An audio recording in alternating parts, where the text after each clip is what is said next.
अस्सलाम वालेकुम बच्चों, क्या हाल है। उम्मीद है आप लोग सब खैरियत से होंगे। तो चैप्टर 4 के न्यूमेरिकल स्टार्ट किए हुए थे। 4.3 तक हम लोग अपलोड कर चुके हैं। तो अब हम 4.4 से देखते हैं। तो 4.4 न्यूमेरिकल को पहले रीड कर लेते हैं कि इसमें क्या गिवन है और हमसे क्या वो टू फाइंड है, कि हमसे वो क्या पूछना चाह रहा है। आसीसा एक झूला है, आसीसा, ठीक है। इज़ बैलेंस्ड विद 2 चिल्ड्रन, जो 2 बच्चों की वजह से बैलेंस में है। सिटिंग नियर आइदर एंड, जो कि बैठे हैं जी दोनों सिरों पर, झूले के दोनों सिरों पर। एक बच्चा इसी सीसा के इस एंड पर बैठा है, एक इस एंड पर बैठा है।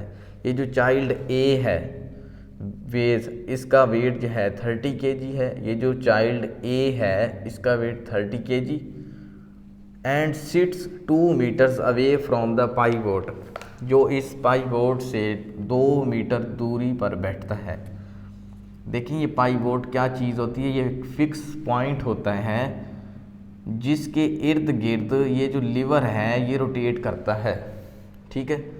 अब वो कहता है कि वाइल, जबकि ये जो चाइल्ड बी है इसका वज़न है जी 40 kg और ये इस पाइवोट से 1.5 मीटर दूर बैठता है। तो कैलकुलेट करना है टोटल मोमेंट। तो टोटल मोमेंट बताना है ऑन ईच साइड, हर तरफ का टोटल मोमेंट बताना है।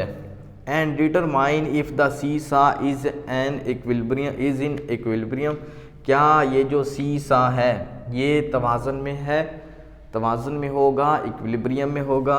तो ये हमने बताना है। तो गिवन डेटा में डब्ल्यू ए क्या है, ये जो चाइल्ड ए है इसका वज़न है जी 30 kg और ये इस पाइवोट से कितना दूर है, एल, और ए कितना दूर है, ये जो ए बच्चा है 2 मीटर, ठीक है। और ये जो डब्ल्यू बी है, डब्ल्यू बी ये कितना है, इसका वेट 40 kg और ये इस पाइवोट से कितना दूर है, ये जो बी है, बी वाला बच्चा ये कितना दूर है, एल बी कितना है 1.5 मीटर।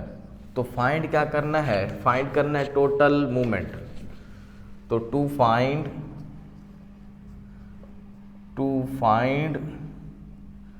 टोटल मूवमेंट, तो टोटल मूवमेंट फाइंड करना है। तो यहाँ पे प्रिंसिपल्स ऑफ मूवमेंट का जो ये जो प्रिंसिपल ऑफ मूवमेंट है, मूवमेंट का असूल ये अप्लाई होगा। वो क्या होता है, principle of movements clockwise, total clockwise movement is equal to total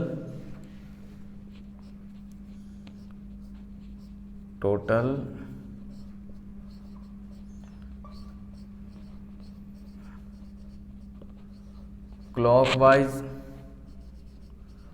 moment is equal to total anti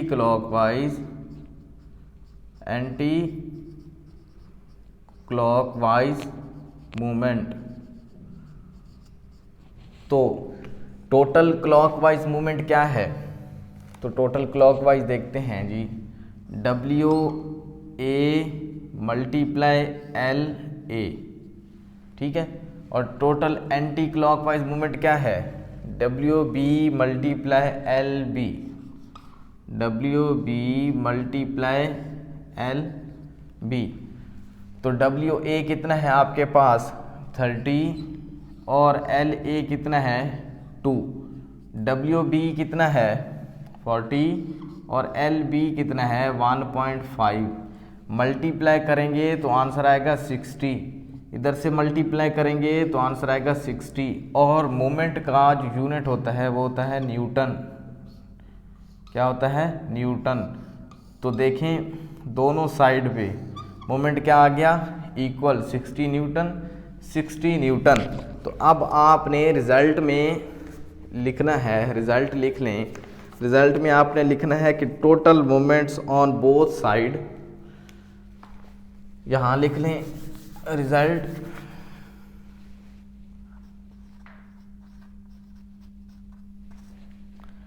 total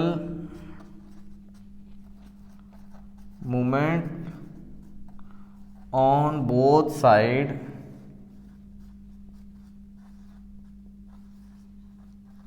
equal है। Total movements on both sides जो है वो क्या है, आर इक्वल। देयरफॉर इसलिए ये जो सी सा है ये किस में होगा, is in equilibrium. Therefore the seesaw, ये जो सी सा है, ये झूला है, ये होगा इज इन इक्विलिब्रियम।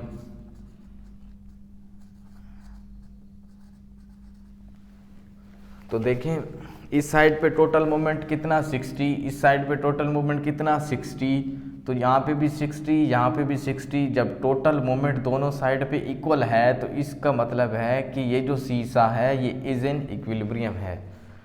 तो आप देखते हैं, अब हम न्यूमेरिकल देखते हैं 4.5। क्रोबार, एक क्रोबार एक छड़ी या एक लीवर है, क्रोबार ये, ठीक है, इज़ यूज इस्तेमाल किया गया है टू लिफ्ट अ बॉक्स। एक छड़ी या एक लीवर को, इस वज़न को, बॉक्स को उठाने के लिए इस्तेमाल किया जाता है, जैसे कि फिगर में दिखाया गया है। If the downward force of 250 Newton is applied at the end of the bar. ये जो बार है इसके इस एंड पे, इस राइट साइड पे नीचे की तरफ 250 न्यूटन की फोर्स लगाई जाए, नीचे की तरफ लगाई जाए। How much weight does the other end bear. तो फिर दूसरे एंड पे, दूसरे सिरे पर कितना वज़न ऊपर को उठाया जा सकता है। द क्रोबार इटसेल्फ, क्रोबार का जो अपना है, हैज़ नेग्लिजिबल वेट, उसका अपना कोई वज़न नहीं, मतलब कि यहाँ पे इसके वज़न को नज़रअंदाज कर दिया गया है। तो यहाँ लिखते हैं सबसे पहले कि F1, F किसके इक्वल होता है, W। तो W1 क्या है जी, 250 न्यूटन, 250 न्यूटन की फोर्स नीचे की तरफ लगाई जाती है। और ये 250 न्यूटन की फोर्स कहाँ लगाई जाती है, इस पाइवोट से 30 सेंटीमीटर के दूरी पर, ठीक है। तो यहाँ पे L1 क्या होगा, L1 होगा 30 सेंटीमीटर।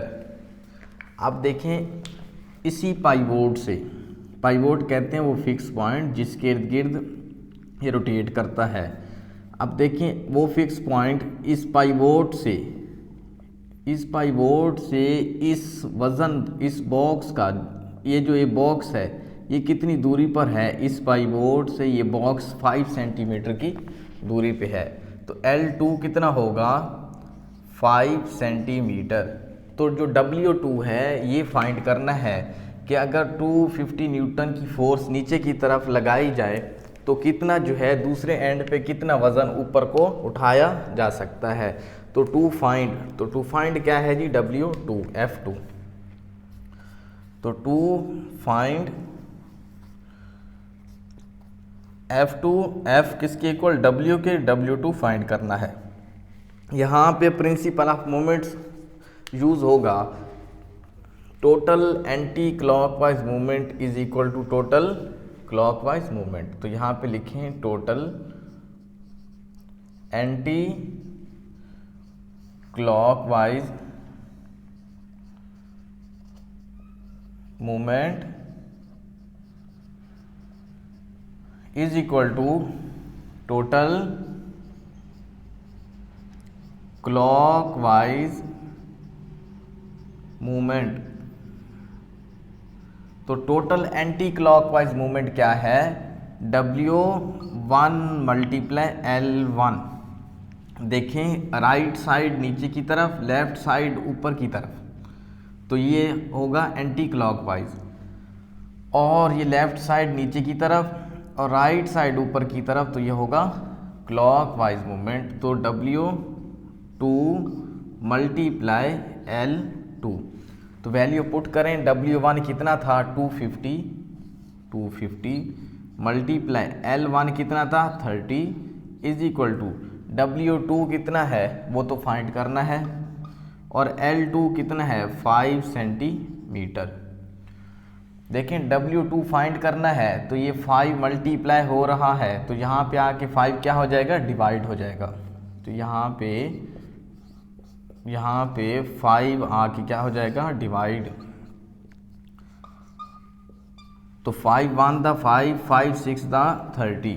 तो 250 को जब आप 6 से मल्टीप्लाई करेंगे तो आपके पास आंसर आ जाएगा 1500 न्यूटन। ठीक है, तो W2 आपके पास कितना निकल आया, 1500 न्यूटन। अब इसका रिजल्ट लिख लें, रिजल्ट लिखें, यहाँ पे रिजल्ट लिखें कि the other end of crowbar, the other end of crowbar, इस क्रोबार के दूसरे सिरे पर बियर्स अ वेट,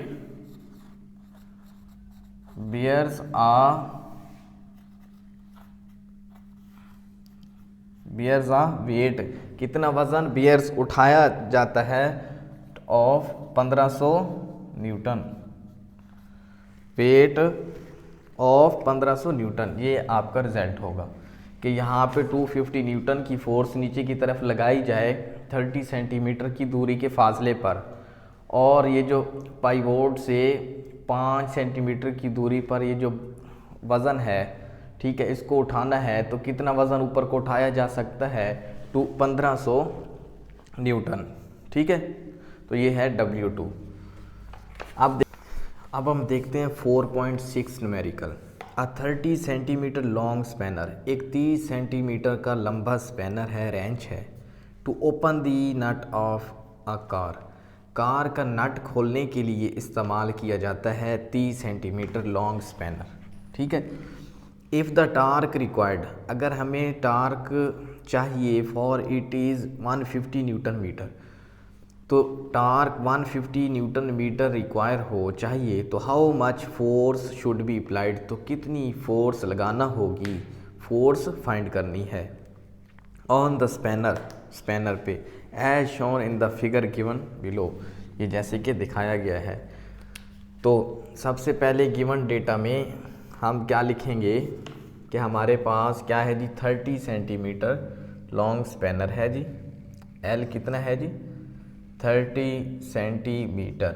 सेंटीमीटर को मीटर में कन्वर्ट करने के लिए 100 से डिवाइड करेंगे, 100 से डिवाइड करेंगे तो ये कितने ज़ीरो हैं, 2 हैं, तो 2 डिजिट से पहले ये 1 2 इससे पहले पॉइंट लगाते हैं, तो 0.3 मीटर। ठीक है, L हो गया ये, और टार्क कितना है, if the torque required, torque चाहिए जी 150, ये न्यूटन मीटर टार्क का यूनिट है, न्यूटन मीटर। तो how much force is apply, should be apply, तो कितनी फोर्स अप्लाई होगी, करनी होगी। तो टू फाइंड जो है आपने यहाँ पे टू फाइंड, तो टू फाइंड क्या है जी, फोर्स फाइंड करनी है यहाँ पे। तो फार्मूला क्या होगा, फार्मूला होता है टॉर्क इज इक्वल टू, तो यहाँ पे फार्मूला लगाएं, torque is equal to F multiply L। देखिए F फाइंड करना है तो F को रहने दो, L मल्टीप्लाई हो रहा है, यहाँ पे आके क्या हो जाएगा, डिवाइड हो जाएगा। तो ये देखें F को रहने दो, L जो है वो टार्क के नीचे क्या हो जाएगा, डिवाइड हो जाएगा। तो F ऐसे ही, टार्क कितना है 150 और L कितना है 0.3, तो जब डिवाइड करेंगे तो आपके पास आंसर आ जाएगा 500 न्यूटन, 500 न्यूटन। तो यहाँ पे आपने रिज़ल्ट में लिख लेना है, रिज़ल्ट में लिखना है आपने कि रिक्वायर्ड फोर्स,